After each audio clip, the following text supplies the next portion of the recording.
¿Qué tal amigos y amigas? Bienvenidos a un nuevo episodio de lo que es el tercer ojo del gato en su cuarta temporada. Esperamos que donde ustedes nos escuchen y nos miren estén de lo mejor y pues también nos acompañen en todo lo que es este podcast, el segundo podcast de esta cuarta temporada como tal, con otro de los temas interesantes que nos gusta conversar con buenos amigos y también con cada uno de ustedes. Así que esperamos sus comentarios, que se unan al canal, que nos ayuden con un like. Recuerden que todo eso es gratis y pues nos motivan y sobre todo nos ayudan mucho para que este proyecto pueda seguir sustentándose y que mejor si despega. ¿Qué tal, Tavo? ¿Cómo vamos? ¿Qué tal, Nando? Buenos días, tardes, noches a todos los que nos acompañan en estos podcasts, ¿no? Como bien dijo Nando, en compañía de un gran amigo, y vamos a irnos con un tema excelente, más que todo en mi punto de vista, ¿no? Antes de eso, me tomo unos minutos, Nando. Sigue. Bueno, terminamos el mes del diablo, para los que nos movemos en el mundo un poco esotérico. Eh, las personas que tenemos una sensibilidad, que puede ser un poco más alta. Hemos, hemos pasado unas semanas demasiado complicadas, no tanto en salud, sino más física y mental. Incluso yo solo les digo una parte de las personas que poco pasen esto y me van a entender y los que no supieron y pasaron por esto, no se asusten, no fue mucho, o sea, los cambios que da la Tierra. Y eso lo digo porque pasamos de junio a julio, también tiene mucho que ver, mes del diablo, julio, mes de Dios, el mes de la suerte. En lo personal, unos cambios tan intensos, incluso unas cosas que nunca me había pasado, incluso parecía que me iba a dar un paro cardíaco con todas las sensibilidades que tuve. El- las vibraciones de la tierra, demasiado fuertes. Lo que estaba viendo un poco del internet, o sea, lo que algunos podcasts decían que, que habían tenido cansancio mental, cansancio físico en sí. Yo lo pasé, pero pasé con otras cosas mucho más. Entonces me dijo, imagino que las personas que vivieron fueron dependiendo del nivel de sensibilidad que tiene. Y esto les comparto porque yo sé que no es lo mismo ver un podcast que vivirlo y sentirlo, porque es diferente, porque no sabes qué pasa con tu cuerpo, es muy diferente. Uno que en algo tiene el conocimiento, como que se adapta y intenta moverse con esto, ¿no? Así que me topé este puntito era para que se den cuenta que no fue enfermedades para muchas personas. Tuvimos que vivir este traspaso de la tierra, de las vibraciones, que bueno, ya lo conversaremos en otro capítulo, tampoco pues, que fueron buenas, ¿no? Como dije, fue mes del diablo. Ya vimos qué pasó, un terremoto, justo se activó el círculo de fuego, pero coincidencialmente justo se armaron 3 puntos exactos cardinales, los primeros 3 temblores de gran potencia. Pasó lo de los ovnis, pasaron muchas cosas más, entonces, y como estamos en el tiempo de mundial, pan y circo al pueblo. Adivinen qué nos está tapando la gran élite en estos momentos. Pero bueno, ese era nomás quería ingresar, Nando. Ahora sí, vámonos con el mega tema del día. Ok, y claro, también tienes toda la razón en ese aspecto. Y vamos a estar también topando un poco de estas situaciones de las, digamos que de las confabulaciones a nivel mundial, ¿no? Que también varias situaciones o varias muestras que no son la primera vez, sino ya es una secuencia, se van dando y nos van mostrando cómo el mundo se va reorganizando, porque también tiene mucho que ver con lo que vamos a hablar el día de hoy, que viene desde el mundo antiguo como tal. Específicamente vamos a hablar el día de hoy acerca de los evangelios prohibidos. Ustedes dirán, ¿y qué tiene que ver los evangelios prohibidos a lo mejor con las cosas actuales o con lo que acaba de describir Tavo? Tiene que ver mucho porque estamos hablando de la parte mística, estamos hablando del dominio, estamos hablando de el manejo del mundo que se desarrolla por los grupos poderosos que siempre ha existido, existe y seguirá existiendo. Pero es importante conocer porque como dice nuestro eslogan del podcast, el mundo no es lo que miras, atrévete a mirar. Así que vamos a iniciar con este interesante tema del podcast. Y como dijo Shag el Destripador, vamos por partes. Lo primero en este aspecto es, entender un poco o recordar, mejor dicho, porque no es un tema nuevo, no es un tema que yo creo que todo el 99% del mundo lo conoce, por lo menos de título, porque de ahí ya a profundidad obviamente ya es otra situación. Ahí tenemos que preguntarnos primero qué son los evangelios apócrifos y por qué existen. Nos dice la historia que estos evangelios existen a raíz de la organización que realizó la Iglesia Católica años atrás. Estamos hablando, una de las mayores organizaciones que se dio fue uno de los concilios vaticanos que se dio en el año 300 después de la era cristiana, en donde primero definieron específicamente cuál va a ser el concepto de evangelio. ¿Y qué es el evangelio? Como concepto, nos dice la historia que evangelio se lo titula a todo escrito sagrado. ¿Y quiénes supuestamente hicieron estos escritos sagrados? Recordarán que la historia católica nos dice que Jesucristo tuvo sus famosos 12 apóstoles. Desde ahí vienen todos los escritos que realizaron estos apóstoles iban a ser considerados y son considerados hasta la fecha como los famosos evangelios.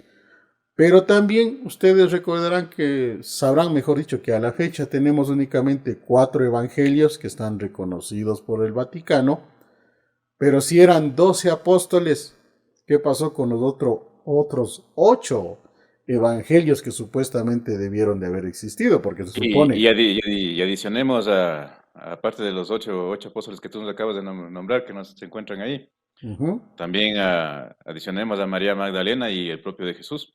Claro, sí, ahí vienen otro de eso, justo lo que tú acabas de decir también, ¿no? Que mucho se ha estudiado también, y digamos que los evangelios más conocidos dentro de los evangelios apócrifos, y para un poco más también tener claro la conversación, apócrifo es el término que se le da a todo escrito sagrado que no está reconocido por el Vaticano o por alguna otra religión como tal.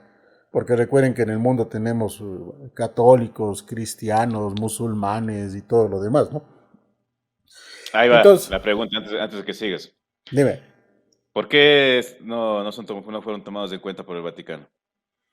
es lo que te decía. Según la historia nos dice que en el año 300, en uno de los concilios que se realizó, en el concilio de Nicea específicamente, en lo que hoy se conoce como, si no estoy mal, en lo que hoy se conoce como Italia, Roma, todas esas partes, ahí se realizó una reunión, la primera tal vez o la más importante en el año 300, en donde se reunieron todos los representantes a ese entonces de las diferentes religiones que existían en el mundo. Se reunieron, según los escritos, hay quienes dicen que la reunión duró 2 años, hay otros que dicen que duró 5, hay otros que dicen que duró 3, 4 años. Pero lo total es que dentro de esa reunión las cosas más importantes fue determinar cuál va a ser el concepto que se maneja de Jesús, cuál va a ser los evangelios, que en ese entonces se llamaban escritos sagrados, a raíz de ahí le comienzan a llamar como evangelios, cuáles son los que se van a aceptar como válidos, y aparecen los famosos 4 evangelios que tenemos hasta la época, y los otros, obviamente, según el análisis que realizaron en ese momento, pues los dejaron sin validez, ¿no? Y se determinaron o se empezaron a conocer como los evangelios apócrifos. Ahora, muchos dirán, ¿y por qué hicieron esa organización? No, lamentablemente lo que siempre hacen en el mundo la gente que tiene el poder, organizarse para ver cómo manejan el mundo. Porque si partimos desde ahí, veremos que la Iglesia Católica, como institución, es una organización más, es una empresa más. Y si vamos al concepto básico de una empresa o de una organización de personas, ¿cuál es el concepto básico de ello? Beneficios propios. Y Lucrar. obviamente beneficios hacia los suyos o hacia su grupo de influencia como tal, ¿no? Ok, mira, solo voy a decir esta parte por el momento. ¿Te das cuenta por qué mantengo y siempre digo, el Evangelio, la Biblia es el mejor de los libros escritos, pero manipulada por el ser humano? Claro, pues, claro, claro. Ahí viene ¿Te la das cuenta? parte, Aquí no hay defensa. Con el tema que estamos cogiendo ahorita no hay defensa. tú mismo ya lo acabas de explicar, una reunión de 2, 3, 4, 5 años. O quien quita que solo entraron unas horas y se fueron por la puerta de atrás y los demás estaban esperando por frente que salga. Entonces, fue manipulación, es la manipulación. Y es lo que, bueno, solo esa parte voy a adicionar yo.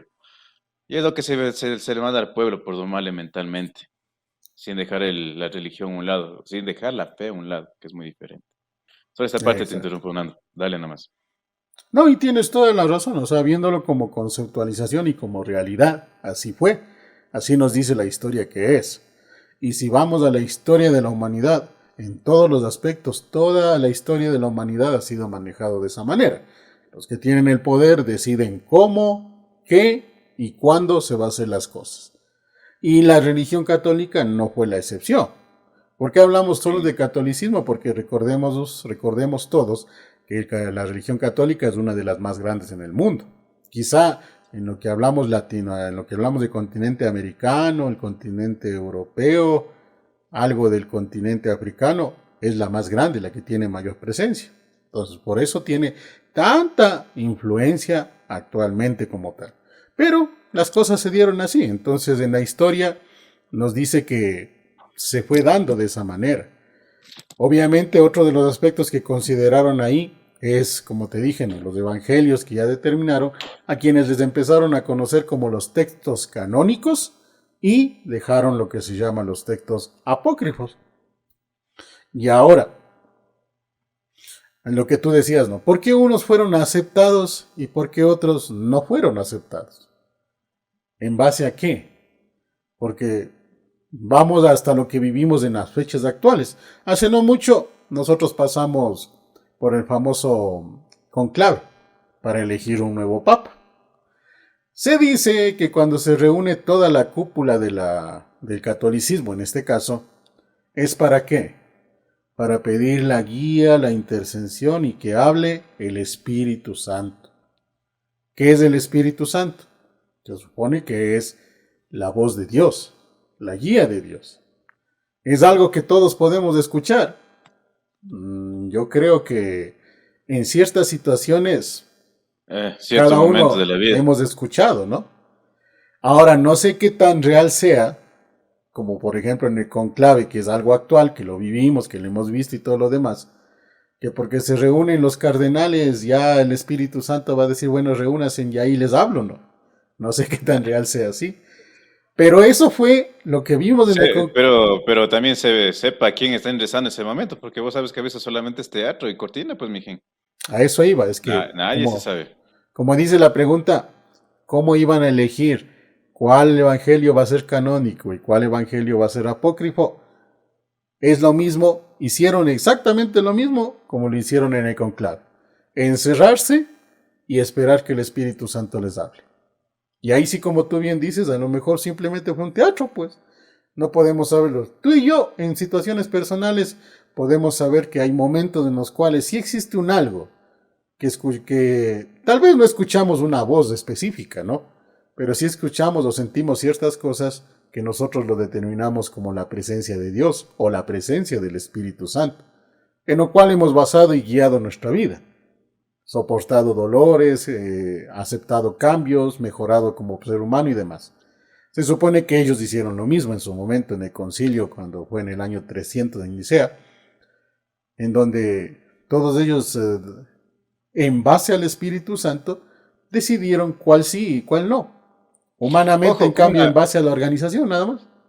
exacto, verás. Ojo, con esta parte yo no quiero decir que yo no creo en que un grupo sean los elegidos por Dios y que en verdad estén ahí representándonos, ¿no?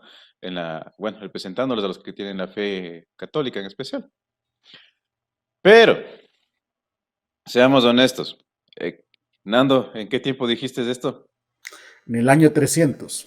Y listo, vámonos. ¿Cuál fue el peor pecado de la humanidad? Darle poder al catolicismo.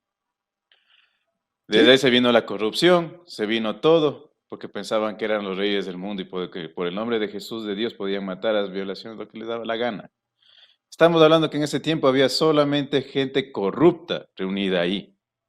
¿Ustedes creen que el Espíritu Santo se asomó en el centro de ellos y dijeron hagamos esto? No, no es obvio. Ellos tal vez nunca tuvieron ni la salvación. Y si nos vamos por las creencias católicas de ellos, puedo dar mi vida que se están pudriendo en el infierno. Porque no todos, tal vez hubo uno o dos personas por ahí que en verdad entregaron su vida completa a las creencias de Dios, a mantener la fe, a lo que decía las escrituras. Pero estamos hablando de un tiempo lleno de corrupción, hasta ahora, pero en ese tiempo era peor y era más bien visto. Solo Claro, eso. claro, tomemos en cuenta el contexto histórico.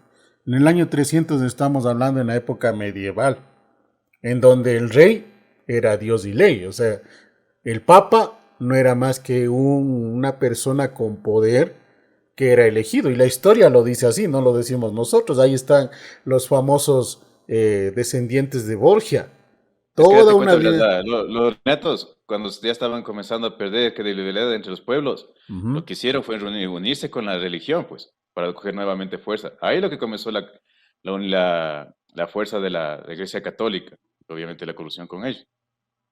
Así que el Papa tenía mucho más poder de lo que nos acabas de decir. Prácticamente Sí, era como otro rey.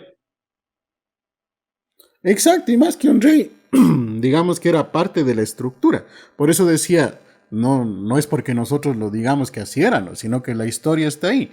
¿Cuál es la historia más famosa de los papados? Ahí están los Borgia, toda la dinastía de los Borgia, Uh, todos los sacerdotes, todos los religiosos de apellido Borgia, que en su momento llegaron a ser papas. Y toma en cuenta que en ese entonces, por ejemplo, el papado prácticamente era un puesto que se heredaba.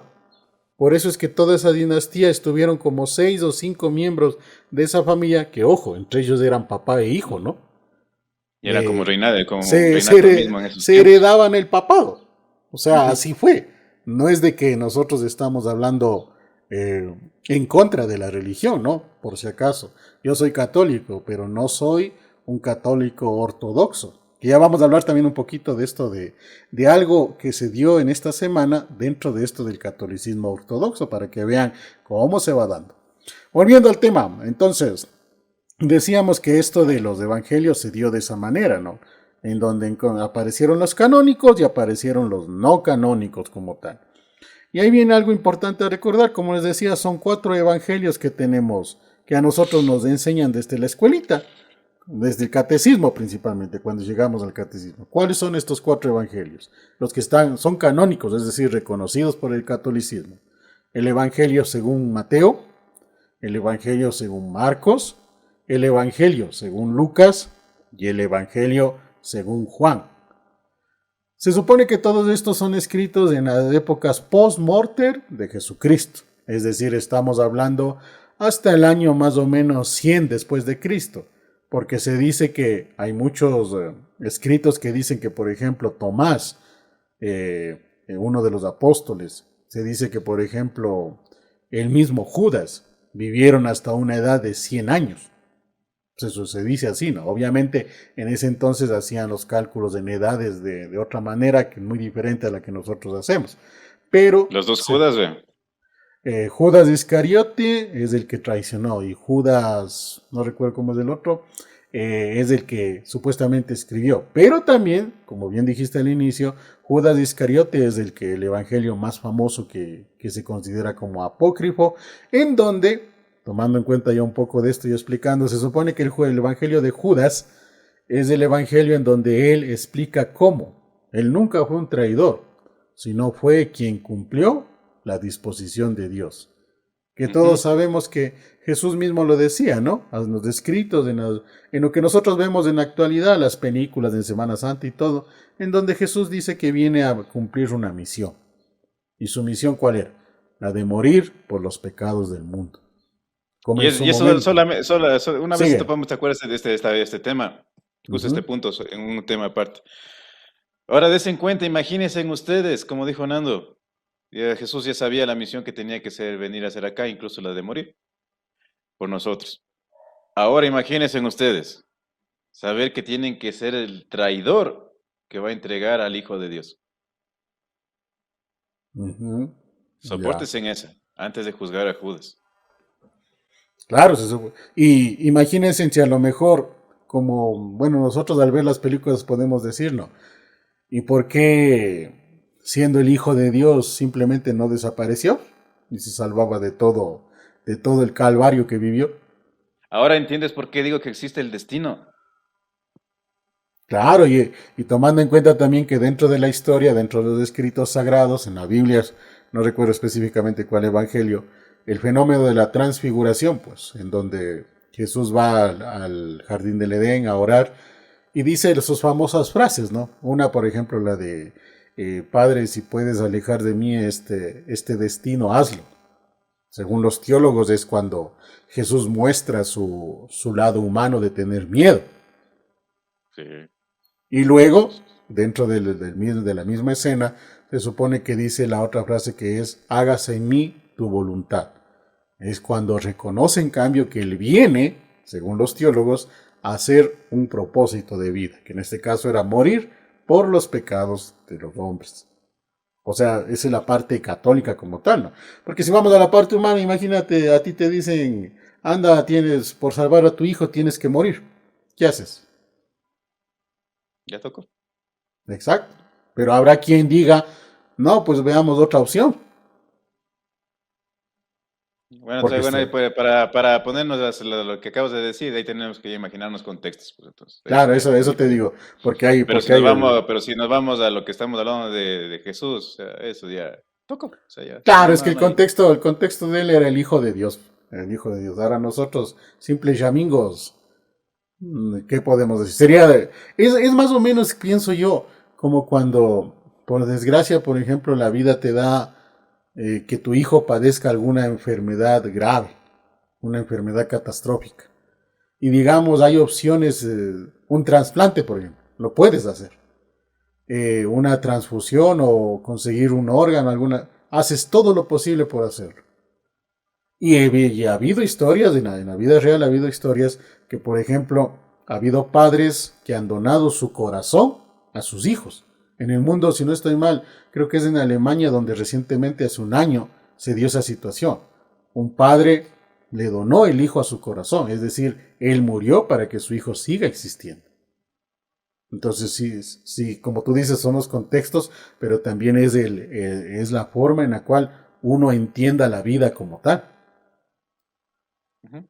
Volviendo al Pero bueno, tema, dime, Simón, verás, dime. justo para volver al tema, en esa parte, si es que alguna persona de pronto no lo entiende lo que son los evangelios, son las escrituras de la vida de Jesús en sí. Así que los que no fueron tomados en cuenta, imagínense en qué estaban tapando. Ya saben que a mí me gusta coger ese punto de la historia, ver lo que ocultaba. Exacto. O sea, des en cuenta, solamente como dijo Nando, estamos tomando en cuenta cuatro, solo cuatro. Y en esos cuatro nos hablan del amor de Dios, en especial porque son el Nuevo Testamento. En el Antiguo Testamento, como siempre he dicho, es el Padre eh, castigador, Dios.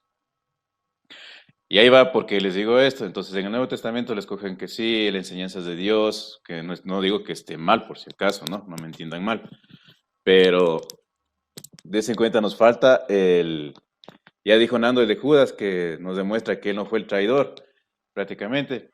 Des en cuenta el de María Magdalena, que en ese tiempo nos deben estar enseñando, ella nos debe estar enseñando en ese tiempo cómo se le veía a la mujer y mucho más los que saben la historia de María Magdalena, de dónde salió ella.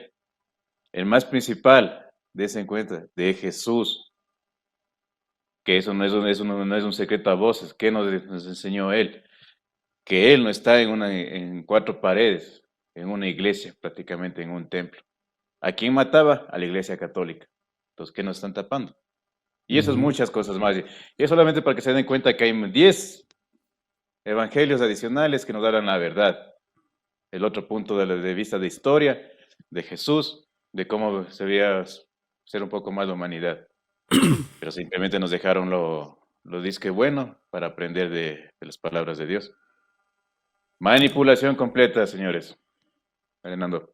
Exacto. Y de lo que tú dijiste, ¿no? Los cuatro evangelios canónicos, todos hablan acerca del sacrificio. Si lo resumimos, en todas hablan acerca del sacrificio y en todos hablan del amor hacia Dios y del amor de Dios hacia las personas, hacia los hombres como tal. Entonces, esos son los que aprobaron y los que vienen hasta la fecha, ¿no? Pero de ahí, ¿cuáles son los apócrifos? O sea, en forma general, como bien dijiste tú. Aprobados, aprobados, como bien dijiste, pero nadie nos pone la seguridad que no fueron alterados. Ojo. Claro, claro, claro, claro. Ahí vamos, entonces, por ejemplo, los evangelios apócrifos que se son conocidos, obviamente por la Iglesia Católica son desconocidos, ¿no? Tenemos el Evangelio de Tomás, que es uno de los más famosos porque dice que contiene 114 dichos atribuidos a Dios, a Jesús en este caso, perdón. En este Evangelio nos dice que no narra milagros, tampoco se habla de la crucifixión. Se le presenta a Jesús como un maestro en conocimiento. Algunos investigadores que se han centrado en esto de Tomás, en este Evangelio de Tomás, creen que se conservan las tradiciones muy antiguas. Y ahí era cuál una de las principales tradiciones, el casarse. O sea, un hombre, la historia nos dice que Jesús tenía 33 años y no tenía descendencia, parentela, nada. Como les he dicho yo en algunas ocasiones que hemos topado el tema o que hemos hablado en relación a esto, para uno en ese contexto, en esa época, un hombre de 33 años que no tenga descendencia era incluso hasta rechazado. Entonces, desde ahí viene uno de los análisis que se hace. Otro de los evangelios, justamente el de María, otro evangelio Solamente apócrifo. te voy a hacer un punto de vista, voy a hacer esto ya, un punto de vista diferente a lo que tú nos acabas de explicar en cada uno. A ver. Pongamos aquí, nos dices que es de los citados por los historiadores, podría ser los más antiguos, ¿no es cierto? Ujú. De las tradiciones más antiguas. Ojo, ¿quién quita que no están hablando yo que sé, descendencia más antigua de las tradiciones, de tecnología, podremos incluso también estar hablándolo? Nos coges el ejemplo de una persona de 30 años que no haya tenido procreación, pero también hablemos, digamos, de otras tribus en esos tiempos. Date cuenta que les hacían homosexuales a la fuerza a los pubertos. Claro, o Vámonos a las sea, tribus asiáticas, entonces todo esto también no es que sea tapado, ¿no? Pero también es historia. Así que también, si hablamos de historia y de tribus, digamos con el ejemplo que tú pones de los 30 años que no estoy casado, también hablamos de una trata de blancas. ¿No? claro, o sea, ya había todo otro contexto en la época, ¿no? Que nosotros ahora Claro que era podemos. visto, claro que era visto de otra manera, obviamente era Exacto. visto de otra manera, pero Ujú. vámonos a la realidad, es eso. Y vos crees que es lo que no querían que vean acá, y es la realidad.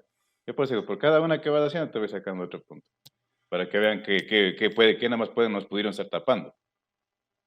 Ponte ahí estaríamos hablando de que tal vez en el concilio analizaron desde ese punto y por eso le pusieron, no, hay que dejarle a Jesús como algo divino. Entonces no vamos a decir de que era mal visto o que tenía otras tendencias, sino vamos a decir de que Jesús se portó así. Pero eso es para que te des cuenta que eso es sembrar mal, loco. Porque date cuenta, Claro. Jesús, como bien dijiste vos, en el momento cuando ya supo que va a morir, le salió lo humano. ¿Y qué es un ser humano? Errores, Ujú. principalmente. Ahí le Ojo. pone, en esa escena los teólogos le ponen y lo explican, ¿no?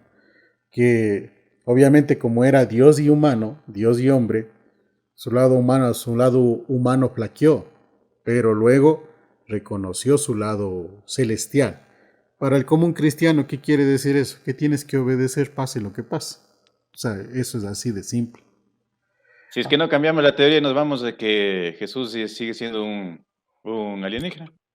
Claro, Podemos un cambiar de ser teoría. superior, no por Y ser hijo ahí, de de Dios, sino de ahí, otro lado. y ahí podemos cambiar tranquilamente que el tema que estamos hablando, porque ahí sí no cuadra nada.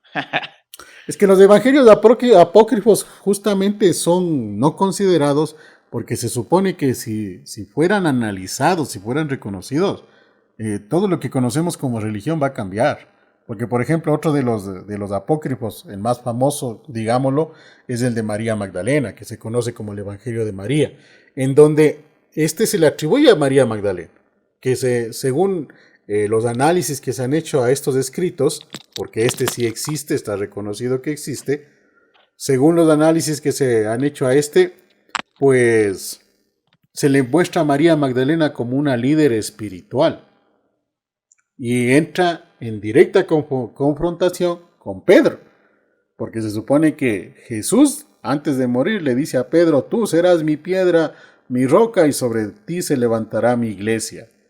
Entonces, netamente, entra en un conflicto con el Evangelio de Pedro. En el Evangelio, mejor dicho, entra en un conflicto con las enseñanzas de Pedro, que supuestamente él era el sucesor de Jesús, porque Jesús así se lo indicó. Pero este Evangelio nos habla específicamente que lo que lleva es un conocimiento interior y en donde según el análisis que han hecho, aquí lo muestran a Jesús más humano. Incluso aquí es O donde sea, se muestra, prácticamente Jesús le dio más enseñanzas a ella que a Pedro. claro, ¿y por qué fue eso? Porque se supone que María Magdalena era la pareja, era la esposa de Jesús. Y aquí viene la teoría del Santo Grial, que no es el copón que usó Jesús en la última cena para tomar y santificar el vino, sino que el Santo Grial es la descendencia de sangre biológica de Jesús.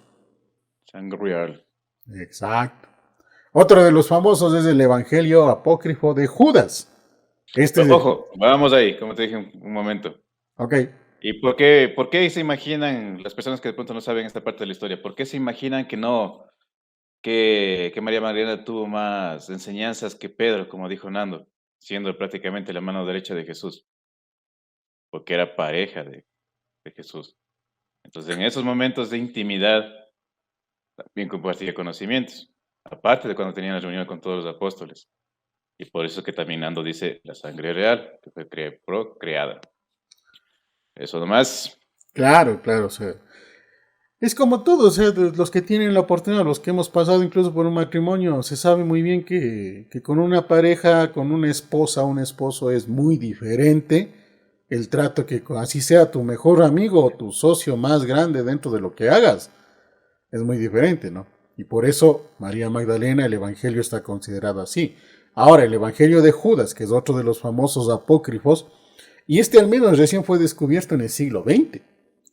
Aquí, en Ujú. cambio, donde se presenta a Judas Iscariote como un colaborador de Jesús, no es únicamente como un discípulo, es decir, un aprendizaje, es decir, una persona que aprendía de Jesús, no, sino como un colaborador en el sentido de que él también opinaba dentro de todo lo que Jesús enseñaba. Y aquí es donde se afirma que la traición era parte del plan o el proceso que Jesús venía a hacer aquí en la tierra. Entonces no fue una traición por ambición, porque a Judas se lo pinta así, ¿no? Se lo pinta que Ujú. él traicionó por miedo, pero sobre todo por ambición. Miedo porque ya sabía que le iban a matar a Jesús y como él era uno de los discípulos, también iba a morir él. Entonces él buscó la forma de salvarse, va y le vende la posición, le entrega a Jesús a cambio de qué, de dinero. Y según la historia cuenta, o mejor dicho, la historia que no sabemos, dice que luego de la entrega, la crucifixión, Judas se arrepiente, siente el pecado, ve los demonios, va y devuelve las monedas y va por ahí y se ahorca. Eso es lo que dice la tradición, ¿no? Pero, según el Evangelio de Judas, no fue así. Fue un plan. Y como plan que fue de entregar a Jesús, luego de la misma, él se dedicó también a evangelizar. Y se dice que Judas es uno de los que vivió más de 100 años. Obviamente eso no lo podemos comprobar, ¿no? Tomémoslo también así, verás, que también es lo que se conoce de Judas en esa parte. Él sí se ahorcó, pero ni el diablo le quería llevar porque le quería dejar pagar en vida todo el pecado. Porque vámonos a este punto. Él sabía lo que venía a hacer, como dijo Nando y como dijimos hace un momento nosotros. Saber que llegas a traicionar al Hijo de Dios, eso sí es valor, mijín. Eso sí es valor. Es cosas Pero, serias. pero claro, ahora date cuenta, vivir con ese karma tantos años es pagar tus pecados. Como bien dices vos, más de 100 años. Ujú. El, y, y se me fue la... Pero bueno, o sea, date cuenta, verás. El Judas se apagó eso y al punto que quería llegar es esto. Él sabía que iba a traicionar y sabía que la traición es un gran pecado. Entonces él se condenó. No es que solamente se vendió, como dije, nos dice Nando, y como nos dice la Biblia, la historia normal, por unas cuantas monedas. Él vivió más años con la culpa del pecado y sobre eso él se condenó mismo, si es que existe el infierno, porque al fin y al cabo la traición es eso.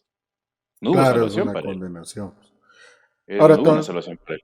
tomando en cuenta lo que tú dices, claro, o sea, y con lo que dice el Evangelio, según los que han estudiado, ¿no? Los teólogos que han estudiado el Evangelio de Judas y que siguen estudiando. Justo, fue un plan en el cual Judas no murió, porque incluso se dice, mira, dentro del mundo sobrenatural, se dice que Judas es uno de los prisioneros célebres del tercer subsuelo de lo que es el Vaticano, en donde se Así. asume que existen personajes religiosos, bíblicos y todo lo demás que están encerrados dentro de ese mundo sobrenatural del tercer subsuelo del Vaticano. Caín, Caín es Judas, otro, Judas. ¿cuál más? Bueno, ahí hay algunos, por ejemplo, hay el Leviatán, ese tipo de cosas, pero tomando en cuenta lo que estamos hablando, era la referencia a Judas. Se dice eso, ¿no? Ahora, avancemos. Otro de los evangelios apócrifos es el Evangelio de Felipe, en donde, en cambio, se habla del simbolismo del matrimonio espiritual. Aquí aparece la famosa frase donde María Magdalena recibe un beso de Jesús, aunque dicen que este manuscrito está incompleto, pero aquí genera muchas teorías. Entonces, el Evangelio de Felipe es otro de los que da fuerza al Evangelio de María Magdalena, en donde se le considera a María Magdalena como la esposa de Jesús y se da fuerza también a la teoría de la sangre real, en este caso de la descendencia directa de Jesucristo como tal. Y aquí en el Evangelio de Felipe es donde, según los estudiosos, incluso aparece el nombre de la primera hija de Jesús, que se supone que es Sara, o se traduce como Sara a la hija que Jesús tuvo con María Magdalena. Ahora, otro de los evangelios que está considerado como apócrifo es el Evangelio de Pedro, que no fue escrito por quien era Pedro, ¿no? Sino que le pusieron ese nombre. Aquí se dice que se describe a la resurrección con detalles extraordinarios. Por ejemplo, una cruz que habla, ángeles gigantes y un Jesús de dimensiones colosales. Aquí sí hablaríamos del Altísimo. En este Evangelio estamos viendo cómo lo describen a Jesús, en cambio, como un ser sobrehumano, como un ser, lo que tú decías, de otra dimensión, de otro mundo, un No, no, extraterrestre. incluso, no, no, incluso y cómo se me fue la, la, la creación entre seres humanos y ángeles, ¿cómo eran? El Se me Illuminati no es fue. Illuminati. Antes. Los- Anunnaki, no, no, no, Anunnaki no tampoco es Anunnaki. Va por ahí. Bueno, Anunnakis por de los ahí, unos y aquí. los... bueno, ya lo recordamos más luego. Bueno, pero ya, más rápido googleemos, pero un rato. Exacto. El buen Googlea Google, ahí. ¿Cómo es los? Bueno, pero viene de la ya. tendencia de los Anunnaki. Se Simón, supone. se Se llama supone que es Nefilines. Nefilines, eso. Los Se supone que es nefilines la tenían mezcla esa de... característica, Se supone ángeles que es la y, mezcla de ángeles y humanos, ¿no? claro, y ahí lo que tú acabas de describir es un nefilín, pues loco, porque los nefilines son considerados en las personas de conocimiento alto, Mm, eh, con Físicamente diferentes, son gigantes. con las habilidades de Jesús, curar gente, porque eran ángeles celestiales, al fin y al cabo los Mm. papás. Oh, ahí está otra teoría, ¿viste? Exacto. Entonces vemos cómo los de... Quizá por aquí vamos entendiendo un poco por qué les dijeron apócrifos en esa época, ¿no? Porque hablaban o relacionaban cosas que, como te dije, si se muestra, prácticamente cambia todo lo que conocemos como religión, o si se considera como válidos, mejor dicho. Veamos otro, aquí está uno que se conoce como el protoevangelio de Santiago. Solo te cuento una nota para acabar con esta idea, con la teoría loca de los nefilines, de ahorita que dices esto. Porque A dicen ver, cuenta que en las historias con los dioses griegos, Zeus siempre se bajaba a procrear con las humanas. Oh, claro. pilas. Ahí está. Mm. Dentro de esa teoría, por ejemplo, se supone que Hércules, uno de los grandes seres mitológicos de la historia, se supone que era hijo de Zeus con una humana. Bien, Claro, uno de tantos. volvamos al tema, el protoevangelio de Santiago. Aquí en cambio se dice que los teólogos han determinado que cuenta la infancia de María. Presenta a los padres de María, Joaquín y Ana, que se supone que también tuvieron una historia similar a la que ella vivió con José. Aquí se describe en cambio el nacimiento de Jesús Y aquí este protoevangelio más lo dicen que influyó mucho en cuanto al arte cristiano, es decir, a cómo se ve las pinturas antiguas, las ortodoxas sobre todo, cómo le describen a Jesús, cómo le describen a José, a María, cómo se describen esas pinturas del Espíritu Santo, porque a la fecha nosotros tenemos una imagen principalmente de la Virgen María, ¿no? Tenemos una imagen de una mujer de rasgos muy bonitos, se le nota unas facciones que denotan, digamos, humildad, nobleza, ese tipo de cosas.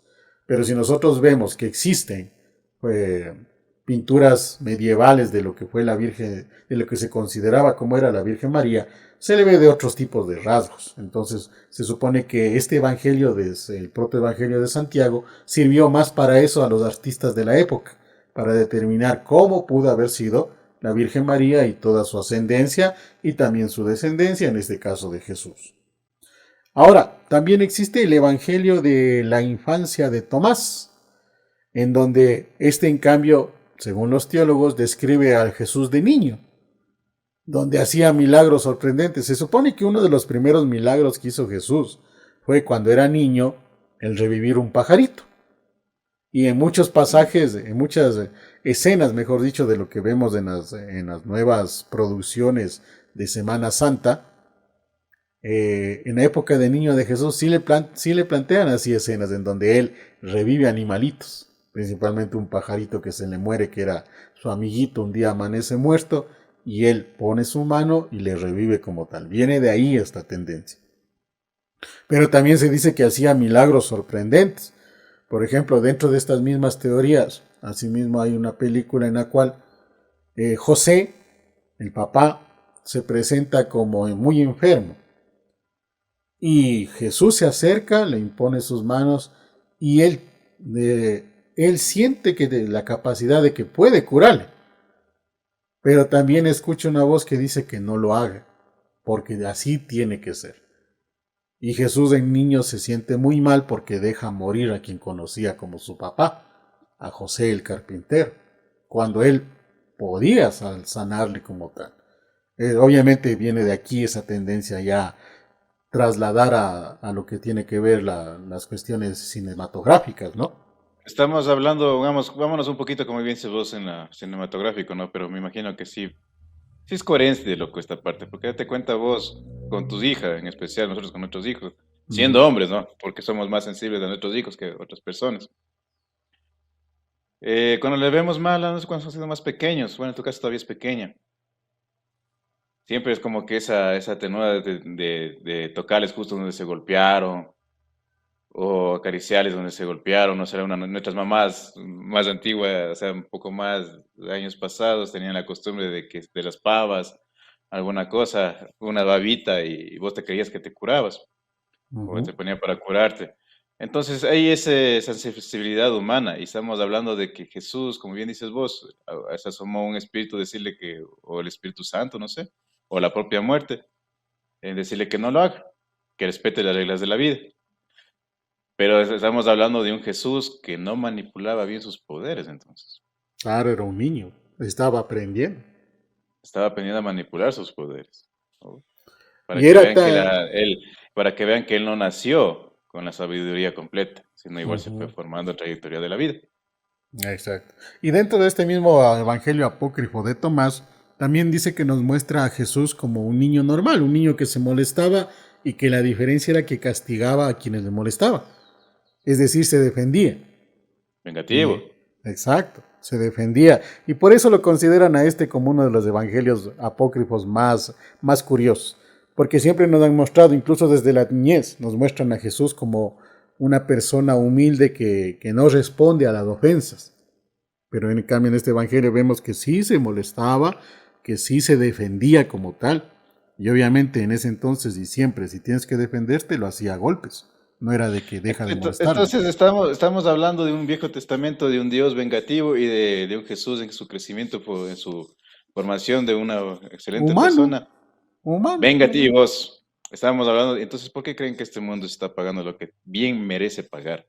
Que tampoco vamos a Ujú. decir que no se merece. Entonces, como bien dijo Nando, bueno, está bien, para mí está bien. Y incluso esto hubiese querido que saquen, pero como ya sabemos por qué no sacaron, por dejarle ver como la deidad que es. Exacto. Y Otro de hubiese sido los... mejor, porque en verdad que con este, yo creo que con este testamento hubiese sido mejor, porque date cuenta cuánta gente hubiese atraído con espíritu rebelde a mostrar que Jesús fue así, O que lo Jesús fue, otro, o que lo otro Jesús fue también, ¿no? capaz, Jesús fue lo que uno mismo ha vivido, fue Jesús tuvo que pasarlo, su etapa mala, se podría decir. Bueno, podemos hablar de muchos temas, variedades ahí, pero, o sea, la transformación a ser una persona buena y saber utilizar sus habilidades, se podría decir en ese sentido. Hubiese sido mejor que salga ese evangelio. Claro, porque por ejemplo aquí también se analizaría desde el punto, él obviamente sabía que era el Hijo de Dios, sentía que era el Hijo de Dios. Es decir, empezaba a reconocer que tiene una diferencia llamada poder. Imagínate lo que hubiera sido de que Jesús, en sus años iniciales de niñez, adolescencia, dijera, no, pues conmigo no se meten porque yo soy el Hijo de Dios, hago así y te destruyo nada más. Claro que Claro. ese sería un pensamiento muy humano, ¿no? Pero Jesús también se supone que era Dios y hombre, entonces también tenía ese tipo de pensamientos. Por eso es que como nos pinta este evangelio, cuando le molestaban se defendía como toda persona. No es de que, como dice la Biblia, pongo la otra mejilla. No, también se defendía. Otro Es de los como, bueno, evangelios. es lo como, para que nos entiendan, es como en la actualidad, una persona rebelde antes siempre, bueno, no antes, no, sino que siempre se guarda esa nota por dentro. Pero por lo general en su juventud reaccionaba a un reto, lo que sea, un encaramiento, reaccionaba de una sola a golpes.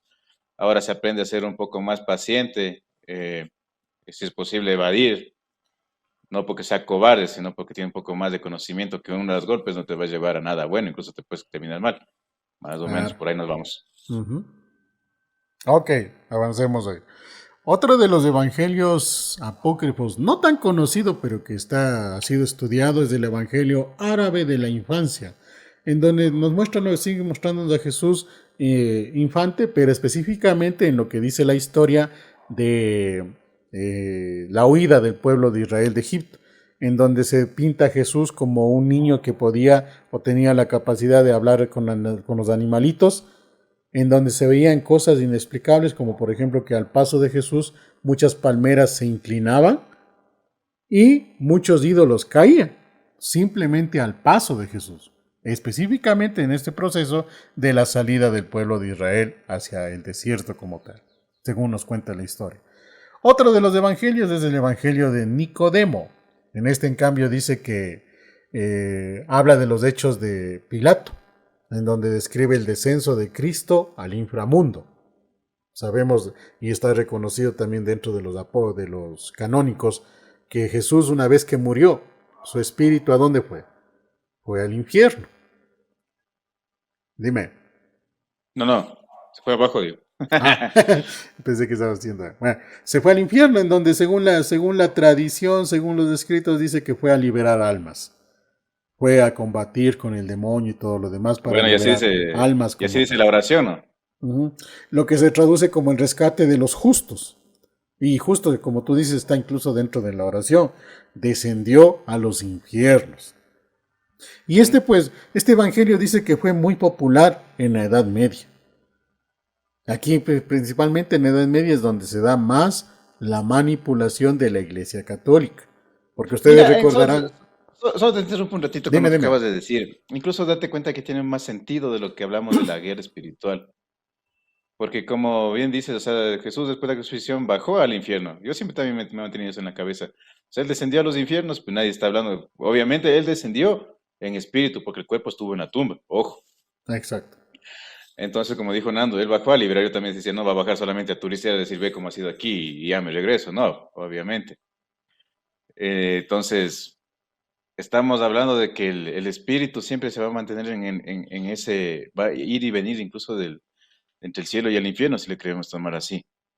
No va a tanto en nuestros actos. Incluso el sacrificio va a ir de mucho más después de lo terrenal. Porque Jesús, bajando al infierno, hizo eso, como bien dijo Nando, liberar espíritus, mal condenados tal vez, porque también hablemos de eras. O sea, los pecados eran a veces hasta absurdos por lo que te condenaban. Bueno, hasta la Biblia hasta ahora te condena por pecados Ujú. pendejos. Eso nomás.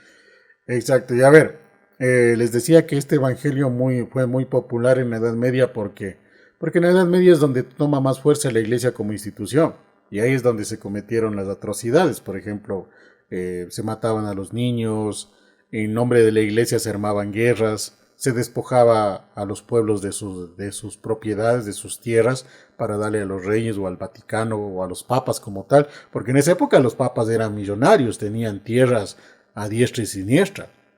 Entonces, este Las fue muy violaciones, popular. ñaño. Este fue muy popular en esa época porque aquí, según los analistas, utilizaban estos escritos que decían que Jesús bajó al infierno para influir miedo. Y de ahí viene la tendencia que dice que toda religión, uno de los fundamentos de la religión es crear miedo como tal. De eso dicen de este evangelio. Ahora otro, el evangelio de los hebreos, que dice que aquí en Los hebreos cambio no están en la Biblia. Sí están en la Biblia los hebreos. ¿O de no? los escritos sí, pero como evangelios no. Dice la carta de Ah, los hebreos, dice así. Carta de los hebreos a oye. los algo así saben decir. Entonces ahí dice que de esto solamente se conservan fragmentos. Por eso digamos que existe, como tú bien acabas de decir, dentro de los ritos dice la carta de los hebreos a tales personas. Son pequeños fragmentos que si vamos a la esencia del concilio, tal vez dijeron, a ver, este fragmento si nos sirve, lo usamos. Este otro no, lo desechamos. Y le cambiamos unas cuantas palabritas. Exacto. Y aquí dice que estos escritos tal vez probablemente fue usado pero por los cristianos judíos. Algo que quizá no tiene mucha coherencia, ¿no? Porque se supone que los judíos, los musulmanes, todos ellos vienen de una tendencia judía que tiene otra ideología en cuanto a la religión. No hablamos ahí de Jesús, ni de María, ni nada, sino directamente de una relación con Dios. Entonces, tal vez por ese lado también le pusieron como apócrifo. Dice que también existe el Evangelio de los egipcios, que está muy relacionado con las corrientes gnósticas. Digamos que, para que sea un poco más entendible, aquí hablamos de la teoría de la teología de la liberación. ¿Qué quiere decir eso? Que vemos a un Jesús, los gnósticos ven a un Jesús más humano y menos endiosado. Sí, con capacidades diferentes, por ejemplo, que podía sanar, que podía hacer los milagros que denota la Biblia, pero que también cometía actos muy humanos, como por ejemplo el estar casado, el tener una familia, ese tipo de situaciones. Dice que también existe el Evangelio de los Ebionitas, que presentan una visión diferente de Jesús. Ahí no le ven como divino, sino le ven como una persona que destacaba por sus conocimientos, no más. Hay lo del Evangelio de los Nazarenos, que está muy cercano a Mateo. Entonces, si leemos el Evangelio de Mateo y tenemos la oportunidad de leer el de los Nazarenos, vamos a tener cosas muy en común como tal entre los dos.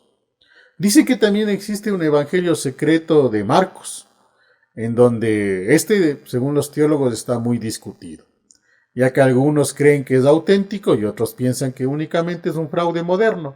Es decir, en épocas modernas, hablemos de 1900 por ahí, a alguien se le ocurrió, voy a coger el Evangelio de Marcos y voy a cambiar algunas cosas y voy a hacer el show de que se ha aparecido y todo. Y entonces, ¿para qué? Específicamente para desvalorizar lo que es el Evangelio de Marcos. El Vaticano mismo, mijín. Más Puede bien ser, encogió. puede Ah, ser. Y de ahí existen algunos evangelios que están catalogados dentro de los evangelios apócrifos, pero gnósticos. Recuerden que el gnóstico es ver a un Dios mucho más humano que endiosado. Entonces, ahí por ejemplo aparecen teorías como del dualismo. Quiere decir que Jesús, así como era bueno, también era malo. Conocimientos secretos. Que Jesús hacía milagros, sí, pero no por ser el Hijo de Dios, sino porque también tenía ciertos conocimientos que permitían ese tipo de milagros. Ahí vamos a la teoría de lo que dijiste, era un extraterrestre, puede ser.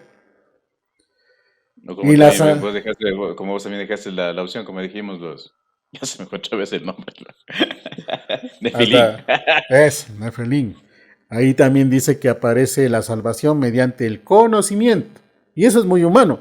Una Claro. persona se salva en base a lo que conoce, mas Ujú. no porque sea a lo mejor un ser sobrenatural. El conocimiento es salvación.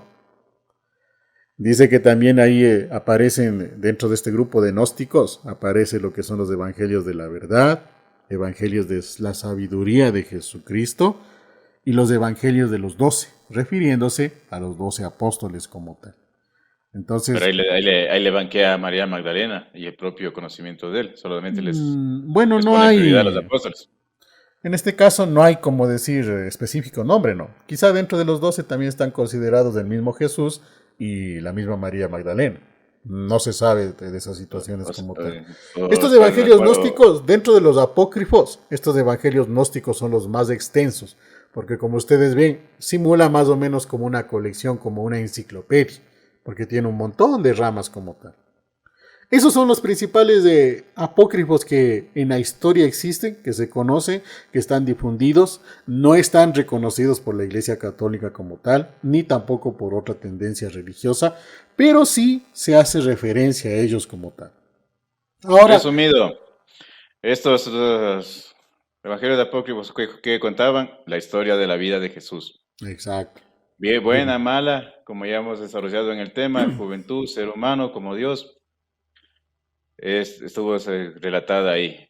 Manipulada, ya sabemos por quiénes, y no difundida, ya sabemos por quiénes, porque no les convenía en su momento.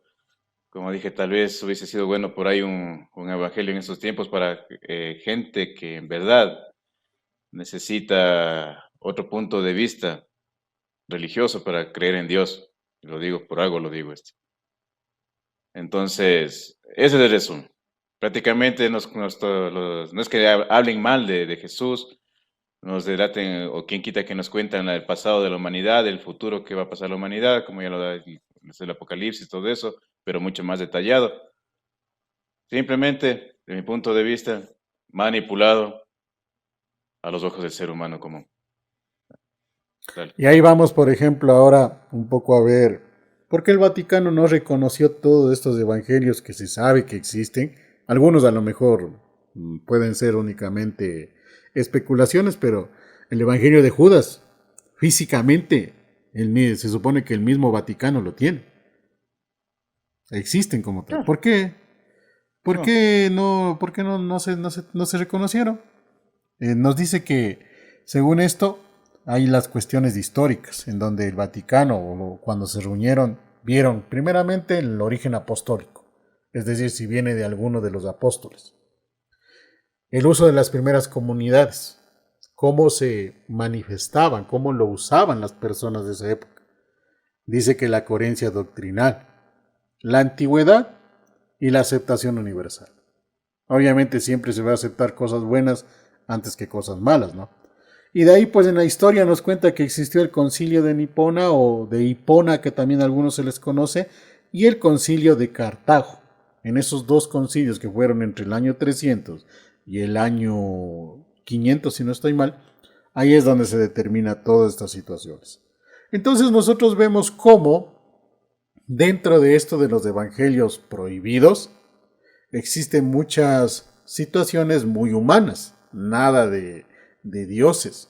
Aquí existe mucha coherencia, mucha situación en la cual el ser humano tuvo mucho que ver sobre esta situación. Interesante el tema de la mañana, interesante el tema de este podcast, en los cuales vamos a ir también coordinando con el resto de temas para que sea toda una secuencia como tal. Ustedes, amigos, ¿qué opinan de los evangelios apócrifos? ¿Son reales? ¿No son reales? ¿Sirven de algo? ¿No sirven de nada?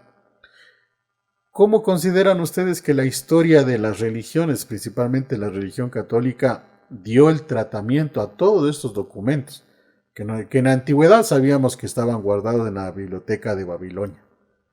Después de muchos siglos, muchos eventos se fueron perdiendo y se supone que a la fecha la mayoría de estos documentos, o los pocos que sobrevivieron, están en la Biblioteca del Vaticano, que no es una biblioteca pública por si acaso, es una biblioteca privada en donde hay un área pública que han podido ingresar investigadores, pero hay un área mucho más grande que es la privada como tal. ¿Qué podríamos decir? ¿Qué podríamos opinar? Porque recuerden que así como existe el mundo material, existe el trabajo, existe toda la organización socioeconómica, sociosocial de este mundo, pues también hay una parte espiritual que es fundamental dentro del desarrollo humano. Y hay una parte llamada religiosidad, que lo relacionan con la fe. ¿Qué podemos decir de esto? ¿Sirve o no sirve? En la parte final, Tavo. Eso lo diciendo una parte que tapaste vos, ya dije mi parte final ya. El Babilonia. Recordemos que hubo un incendio que desaparecieron muchos textos. Así que, para que vean nomás cuánto nos ocultan en la humanidad. Solo eso, y como dijo Nando, espero que les haya gustado este tema. No es por meterles, o sea, no hay gran negatividad en este tema en sí, los evangelios prohibidos, porque no es que nos oculten la gran cosa, porque al fin y al cabo, en el momento que se vive la humanidad, se está viendo cómo el Vaticano ha ocultado las realidades, cómo se ve el desarrollo de la humanidad en sí, que más va para mal. Y para un punto de vista que vos dijiste de nos hubiese servido, yo dije que sí. En especial en un evangelio que comentaste tú, nos hubiese servido bastante. Pero bueno, ese fue el punto de vista de ellos, manipulación a su manera, creen que la gente es títere y no nos dejemos llevar por eso. Como yo siempre he dicho, no, una religión no nos va a salvar en lo espiritual, sino ser unas buenas personas. La fe sí es algo primordial. Solamente sean unas buenas personas, muchachos. Nada más, Nando, y con eso me despido. Soy Tavo, hasta la próxima. Ok amigos, recuerden unirse al canal, dejarnos sus comentarios y seguirnos dentro de lo que son las redes sociales. Nos vemos en un próximo podcast. Chao, chao.